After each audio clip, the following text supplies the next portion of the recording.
Kani kedai ke Batisi TV, bat pidang pet ya ke kubur baman kasni, belawan rashapi tak ke rupa, ringkat bat ke orange Nissan, lom sokpo near Fire Brigade Ground, Shillong.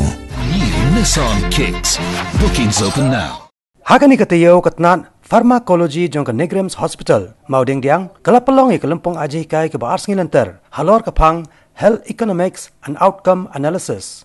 Ya kani ke Lympung lapelong ka arpuar bar arpulai trik mentau benai rempang 8,000 kat kendai. Balap lepat ba do director jong kenat ke Koit ke Khiah jong ke Sarkar Jela u Dr. T.S. Nongklau ringkat ke Jinan Lang u Wainiki he jong ke SME u Dr. Mahendra Kumar u director jong ke Neigrihms u Dr. D.M. Thappa u HOD jong ke AIMS Rishikesh u Dr. Bishwadeep Das u Professor jong ke Economics Department Nehu u Dr. Utpal Kumar De u Senior Manager Corporate Marketing jong ke ACG Group u Sunil Singh ke Engagement Manager jong ke RWI ke Richa Goyal bat kiwai de.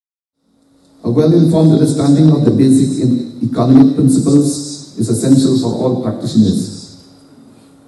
Defining and measuring health outcomes is rather difficult, but it is an essential component of health economic evaluations. There is a range of measures to assess the impact of treatment on survival, and nowadays health services are focusing on improving quality of life. Health economics represents valuable tool for improving the information base upon which healthcare decisions are made.